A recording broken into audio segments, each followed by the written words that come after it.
बच्चों आज का हमारा टॉपिक होगा विद्युत। ठीक है, पिछले अध्याय में हम लोगों ने जो है पढ़ा था प्रकाश के बारे में, प्रकाश का प्रवर्तन, प्रकाश का अपवर्तन।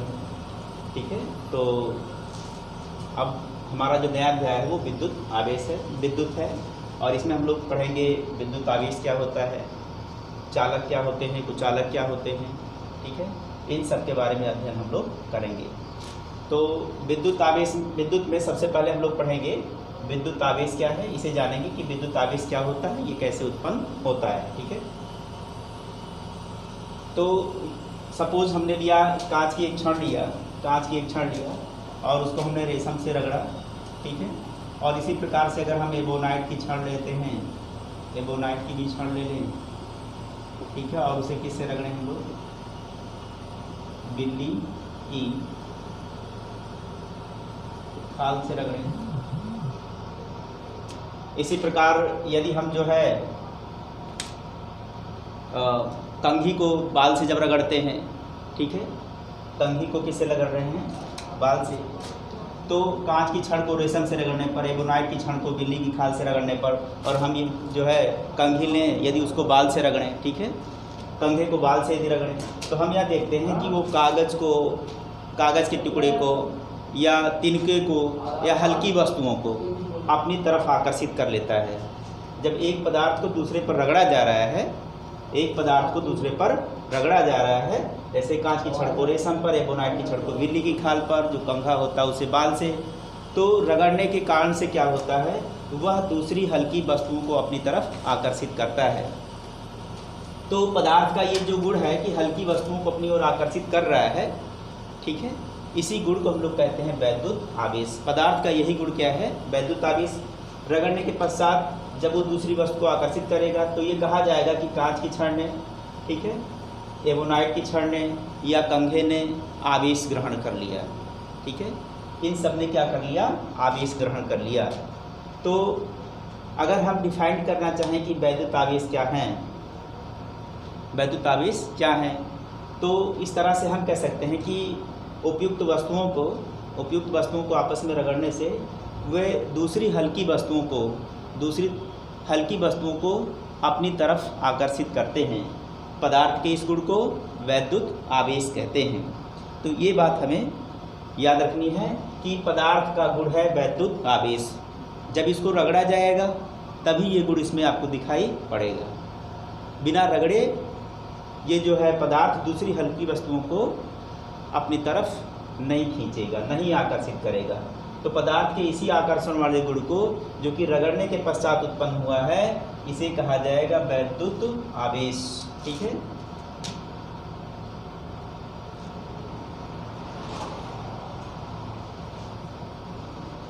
उपयुक्त पदार्थों को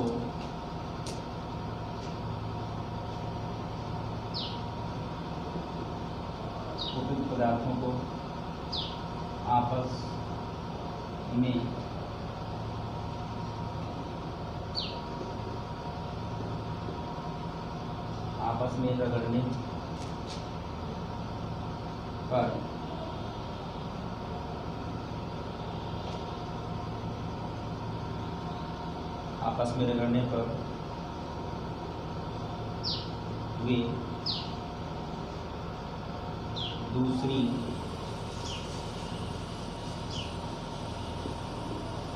हल्की वस्तुओं को अपनी तरफ आकर्षित करते हैं। पदार्थ के इस गुण को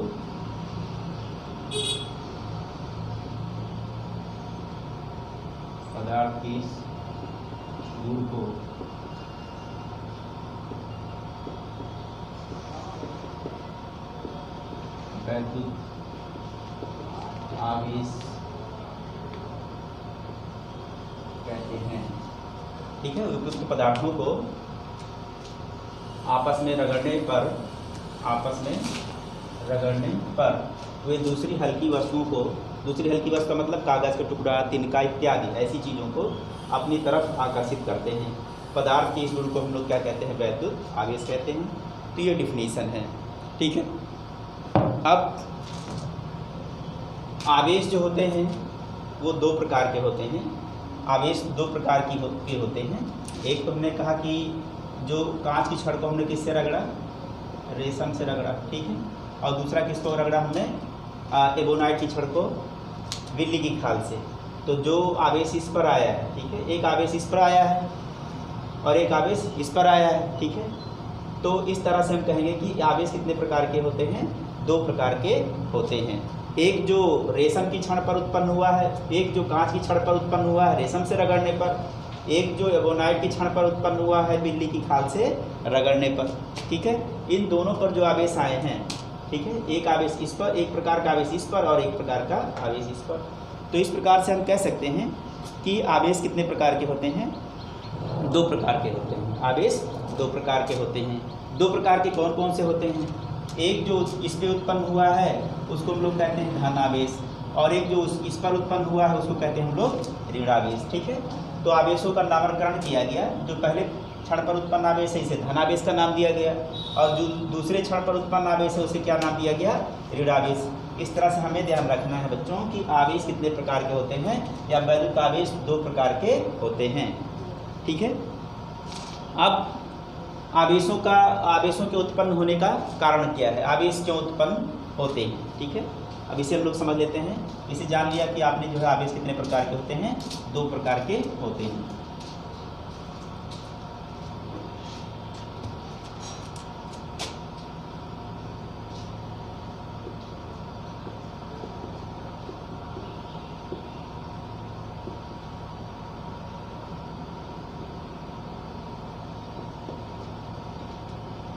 अब दूसरी बात देख लेते हैं कि आवेशों के उत्पन्न होने का कारण क्या है, ठीक है। अब इसे हम लोग इलेक्ट्रॉन सिद्धांत से समझते हैं, अच्छी तरह से समझ लेते हैं कि क्या कारण है कि आवेश उत्पन्न होते हैं। हमको ये पता है कि प्रत्येक पदार्थ जो होता है वो परमाणुओं से मिलकर के बना होता है। तो परमाणु जो है पदार्थ का सबसे सूक्ष्मतम कण होता है, ठीक है। और इसके सिद्धांतों में पढ़ा है कि ये वैद्युत उदासीन भी होता है, परमाणु वैद्युत उदासीन होता है। तो हम इलेक्ट्रॉन सिद्धांत से इसे समझने का प्रयास करते हैं कि आवेशों के उत्पन्न होने का कारण क्या है।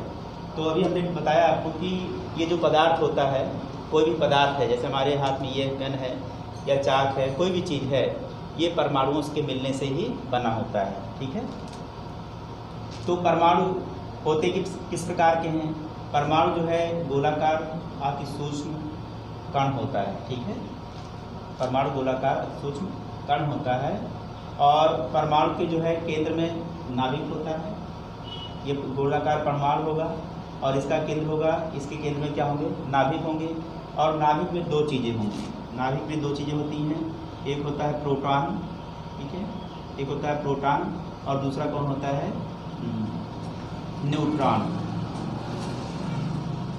नाभिक में दो चीज़ें पाई जाती हैं, ठीक है। ये दोनों चीज़ें कहाँ पाई जाएंगी? नाभिक में पाई जाएंगी। और नाभिक के बाहर ऐसी विभिन्न कक्षाएं होती हैं। इन कक्षाओं में जो होते हैं कौन पाए जाते हैं? इलेक्ट्रॉन, ठीक है। इन कक्षाओं में पाए कौन जाते हैं? इलेक्ट्रॉन पाए जाते हैं। याद रखना है नाभिक में जो कण होते हैं वो प्रोटॉन और न्यूट्रॉन होते हैं। नाभिक के बाहर जो कण होते हैं वो कौन होते हैं? इलेक्ट्रॉन होते हैं। तो अब देख सकते हैं कि एक परमाणु के पास में तीन प्रकार के मूल कण होते हैं। कौन कौन से मूल कण होते हैं? प्रोटॉन होता है, न्यूट्रॉन होता है और इलेक्ट्रॉन होता है, ठीक है। अब हम बात करते हैं कि इस पर आवेश कैसा होता है, इस पर कैसा आवेश होता है और इस पर कैसा आवेश होता है। तो यहाँ पर जो है अगर हम आवेश की बात करें तो प्रोटॉन पर कैसा आवेश होता है? धन का आवेश होता है। आवेश की बात कर रहे हैं।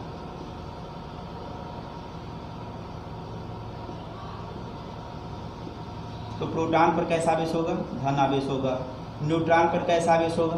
कोई आवेश नहीं होता है, यानी कि न्यूट्रॉन वैद्युत उदासीन होता है। और इलेक्ट्रॉन पर कैसा आवेश होता है? तो इलेक्ट्रॉन पर ऋण का आवेश होता है। ठीक है, अब इस बात को हमें ध्यान रखना है कि प्रोटॉन पर धन का आवेश, न्यूट्रॉन पर कोई आवेश नहीं होगा और इलेक्ट्रॉन पर कैसा आवेश होगा, ऋण आवेश होगा। तो ऋण आवेशित कण जो होते हैं यानी कि इलेक्ट्रॉन इस नाभिक के चारों तरफ ऐसे घूमते रहते हैं और जो धन आवेशित कण प्रोटॉन होता है वो नाभिक में विद्यमान रहता है। इसके कारण से क्या होगा कि नाभिक वाला रीजन धन आवेशित रहता है, नाभिक वाला रीजन धन आवेशित रहता है और नाभिक के बाहर वाला जो रीजन होता है, नाभिक के बाहर क्षेत्र जो होता है वहाँ पर इलेक्ट्रॉन पाए जाते हैं। ठीक है, ये विभिन्न कक्षाएं हैं ऐसे, इन कक्षाओं में कौन पाया जा रहा है, इलेक्ट्रॉन पाए जा रहे हैं। तो अगर इन कक्षाओं में इलेक्ट्रॉन पाए जा रहे हैं तो इलेक्ट्रॉन पर कैसा आवेश होगा, ऋण का आवेश होगा। ठीक है, और नाभिक पर कैसा आवेश होगा, धन का आवेश होगा। जितना आवेश जो है, जितने ऋण आवेश होते हैं, यानी कि एक परमाणु में क्या होता है कि जितने प्रोटॉन होते हैं, संख्या में जितने प्रोटॉन होते हैं संख्या में उतने ही इलेक्ट्रॉन होते हैं। प्रोटॉनों पर धन का आवेश होता है और इलेक्ट्रॉनों पर कैसा आवेश होता है, ऋण का आवेश होता है। तो इस तरह से जो कुल आवेश, एक परमाणु का जो कुल आवेश होता है, जितना धन और उतना ऋण अगर जोड़ा जाए तो कुल आवेश कितना होगा, शून्य होगा। जैसे सपोज करिए अगर इस परमाणु में जो है यहाँ पर 2 ऋण आवेश हैं, कितने आवेश हैं, 2 ऋण आवेश हैं, और यहाँ कितने आवेश हैं, 2 धन आवेश हैं। तो ये 2 ऋण आवेश और ये 2 धन आवेश, अगर इन दोनों को हम लोग जोड़ लें, इन दोनों को हम लोग जोड़ लें, ऋण आवेश और धन आवेश, तो टोटल आवेश कितना हो जाएगा, 0 हो जाएगा। तो किसी भी पदार्थ के, किसी भी परमाणु के लिए जो है कुल आवेश की बात की जाएगी अगर जो, तो कुल आवेश कितना होगा, सदैव 0 होगा। इसी नाते परमाणु को कहा जाता है कि वैद्युत उदासीन होता है, कारण कि जितने ऋण आवेश उतने ही धन आवेश। तो परमाणु वैद्युत उदासीन इस कारण से रहता है। ठीक, इतनी बात समझ में आई। अभी हमें समझना है कि आवेशों के उत्पन्न होने का कारण क्या है। तो हमने देखा कि ये जो धन आवेश होता है वो नाभिक में विद्यमान रहता है, वो कहीं नहीं जा सकता है, परंतु जो इलेक्ट्रॉन होता है ये नाभिक के बाहर होता है, नाभिक के बाहर होता है और नाभिक के बाहर विभिन्न दूरियों पर होता है। ठीक है, इसे और थोड़ा समझते हैं अच्छी तरह से। ये मान लीजिए कि एक परमाणु का जो है नाभिक है और नाभिक के बाहर ये क्या है, विभिन्न कक्षाएं हैं। ठीक है, इन कक्षाओं में कौन पाए जाते हैं, इन कक्षाओं में इलेक्ट्रॉन पाए जाते हैं। अब ये नाभिक क्या करता है, इस ऋण आवेश को अपनी तरफ खींचता है, इस ऋण आवेश को अपनी तरफ खींचता है। ठीक है, आकर्षण का बल लगाता है, क्योंकि इस पर धन का आवेश और इस पर क्या है, ऋण का आवेश है, तो इसे क्या कर रहा है, खींच रहा है। अब अगर ये दूरी पहली कक्षा की दूरी, ये पहली कक्षा है और ये दूसरी कक्षा, और ये कौन सी है, तीसरी कक्षा है, तो हम क्या देखते हैं कि तीसरी कक्षा की दूरी सबसे ज़्यादा है, दूसरी कक्षा की उससे कम है और पहली कक्षा की सबसे कम है। तो इस कारण से क्या होता है, पहले कक्षा में आकर्षण ज़्यादा होता है, दूसरे में उससे कम और तीसरे में सबसे कम। तो ये जो वाला इधर दूर वाला जो इलेक्ट्रॉन होते हैं उस पर आकर्षण का बल कम होता है और इसको क्या कर सकते हैं, आसानी से हटाया जा सकता है। ठीक है, तो इस बल के कारण से जो है नाभिक के जो पास वाले इलेक्ट्रॉन होते हैं उसे हटाना कठिन, लेकिन जो नाभिक के दूर वाले इलेक्ट्रॉन होते हैं उन्हें आसानी से हटाया जा सकता है। तो जब कभी ऐसा होता है कि पदार्थ को किसी दूसरे पदार्थ के साथ में रगड़ा जाता है, एक पदार्थ को किसी दूसरे पदार्थ के साथ में रगड़ा जाता है, जैसे हमने बताया आपको कांच की छड़, कांच की छड़। ठीक है, इसे हम लोग किससे रगड़ रहे हैं, रेशम से रगड़ रहे हैं। कांच की छड़ को हम लोग रेशम से रगड़ रहे हैं। तो इस कंडीशन में क्या होगा कि जब कांच की छड़ को रेशम से रगड़ा जाएगा तो ये भी परमाणुओं से मिलकर बने हैं, ये भी परमाणुओं से मिलकर बने हैं, तो इसमें क्या होता है कि जिसका इलेक्ट्रॉन नाभिक से कम दृढ़ता से बंधा होगा, जिसका इलेक्ट्रॉन नाभिक से कम दृढ़ता से बंधा होगा, उसका इलेक्ट्रॉन दूसरी वस्तु में, जिसका इलेक्ट्रॉन जो है नाभिक से कम दृढ़ता से बंधा रहेगा, अगर हम लोग उसको रगड़ रहे हैं और उसके इलेक्ट्रॉन जो है कम दृढ़ता से बंधे हैं तो उसके कारण से उसका इलेक्ट्रॉन आसानी से हट सकता है। ठीक है, इलेक्ट्रॉनों को आसानी से हटाया जा सकता है। तो क्या होता है कि जब रेशम को जो है, कांच की छड़ को रेशम से रगड़ रहे हैं तो रेशम पर जो है धन का आवेश आ जाता है, रेशम पर धन का आवेश, और इस पर कैसा आवेश रहता है, ऋण का आवेश रहता है। क्यों इस पर धन का आवेश आ रहा है, कारण क्या है कि इसके ये परमाणु में जो है ये नाभिक है, नाभिक के बाहर कौन है, ये विभिन्न कक्षाएं हैं और इन विभिन्न कक्षाओं में कौन पाए जाते हैं, इन सब कक्षाओं में इलेक्ट्रॉन पाए जाते हैं। अब ये रेशम है, ठीक है, तो रेशम में क्या होता है, इस तरह से परमाणु और ये नाभिक है, यहाँ भी इसके इलेक्ट्रॉन पाए जा रहे हैं। अब क्या होगा कि इसके इलेक्ट्रॉन कम दृढ़ता से बंधे रहते हैं, इसकी तुलना में इसके इलेक्ट्रॉन कम दृढ़ता से बंधे होते हैं। इस नाते इसका इलेक्ट्रॉन किधर चला जाता है, निकल कर इसमें चला जाता है। एक इलेक्ट्रॉन निकल कर इसमें चला जाएगा तो एक इलेक्ट्रॉन इसमें कम हो जाएगा। एक इलेक्ट्रॉन अगर इससे निकल कर इसमें जा रहा है, इससे निकल कर इसमें जा रहा है तो अपने साथ क्या ले जा रहा है, मान लीजिए इलेक्ट्रॉन पर कैसा आवेश लिख दिया, ऋण आवेश लिख दिया। तो अगर एक इलेक्ट्रॉन इससे निकल कर इसमें जा रहा है तो अपने साथ क्या ले जा रहा है, एक ऋण आवेश ले जा रहा है, ठीक है। अब रगड़ने से पहले क्या था, इसका भी आवेश शून्य था और इसका भी आवेश कैसा था, शून्य था, ठीक है। रगड़ने से पहले इनका भी आवेश शून्य और इनका भी आवेश कुल शून्य हो जाएगा, क्योंकि जितने धन बताएगा, जितने धन आवेश उतने ही ऋण आवेश। इसके नाते ये भी वैद्युत उदासीन और ये भी क्या हो गया, वैद्युत उदासीन। तो जब रगड़ा गया तो क्या हुआ कि इसके इलेक्ट्रॉन कम दृढ़ता से बंधे होने के नाते से इसमें चले गए, तो इसमें एक इलेक्ट्रॉन कम हो गया, जो ऋण आवेश वाला इलेक्ट्रॉन था, एक इलेक्ट्रॉन कम हो गया और अपने साथ आवेश कहाँ ले गया, इस दूसरे रेशम के परमाणु पर ले गया, रेशम में ले गया। तो रेशम के पास एक ऋण आवेश आ गया अतिरिक्त, ठीक है, और इसके पास एक धन जो है आवेश अतिरिक्त आ गया। इस तरह से क्या होता है कि रेशम जो है धन आवेशित और जो है कांच की छड़ धन आवेशित और रेशम क्या हो जाएगा, ऋण आवेशित। इसी तरह से हमने बताया था कि जब जो है एबोनाइट की छड़ को बिल्ली की खाल से हम रगड़ रहे हैं तो एबोनाइट क्या होता है, ऋण आवेशित हो जाता है और बिल्ली की खाल क्या हो जाती है, धन आवेशित होता है, ठीक है। कौन, एबोनाइट, और ये कौन, बिल्ली की खाल, बिल्ली की जो है खाल। जब रगड़ते हैं तो इस पर ऋण का आवेश आता है और इसकी खाल पर कैसा आवेश आता है, धन आवेश आता है। इसमें क्या होता है कि इसके इलेक्ट्रॉन जो है दृढ़तापूर्वक बंधे रहते हैं और इसकी तुलना में इसके इलेक्ट्रॉन कम दृढ़ता से बंधे रहते हैं, ठीक है। इसके कारण से क्या होता है, इस वाले का जो है, ये वाला जो इलेक्ट्रॉन होता है निकल करके किसमें चला आता है, इसमें चला आता है। तो अगर ये इलेक्ट्रॉन इसमें चला आएगा, इसका इलेक्ट्रॉन निकल के इसमें चला आएगा तो ये ऋण आवेशित हो जाएगा और ये क्या हो जाएगा, धन आवेशित हो जाएगा। तो क्या होता है कि इलेक्ट्रॉनों का ही स्थानांतरण होता है। इलेक्ट्रॉन निकल कर किसी पदार्थ से इलेक्ट्रॉन निकल करके किसी दूसरे पदार्थ में जाता है। जब उपयुक्त वस्तुओं को आपस में रगड़ते हैं तो जिसका इलेक्ट्रॉन कम दृढ़ता से बंधा होगा उसका इलेक्ट्रॉन निकल कर किसी दूसरे वाले में चला जाएगा, ठीक है। तो यही कारण होता है कि जब रगड़ते हैं तो इलेक्ट्रॉनों का स्थानांतरण होता है और इलेक्ट्रॉनों के स्थानांतरण से एक वस्तु धन आवेशित और दूसरी वस्तु ऋण आवेशित। कौन सी धन आवेशित होती है, कौन सी ऋण आवेशित, इसको भी जान लें।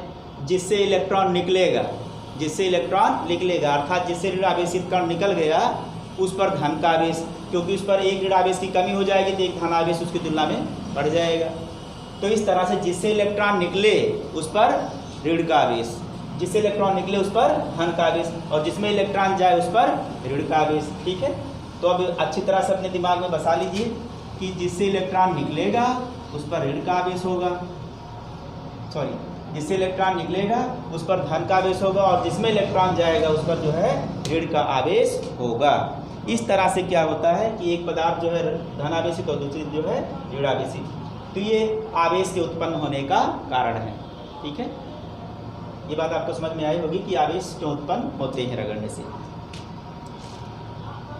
तो वैद्युत आवेश हमने पढ़ा और वैद्युत आवेश के उत्पन्न होने का हमने कारण पढ़ा इलेक्ट्रॉन सिद्धांत के आधार पर, ठीक है। अब हम लोग जो है कल वाले वीडियो में पढ़ेंगे कि वैद्युत चालक किसे कहते हैं और वैद्युत के कुचालक किसे कहते हैं। तो इन दो बातों पर कल हम लोग जो है डिस्कस करेंगे। आज के टॉपिक में इतना ही, धन्यवाद।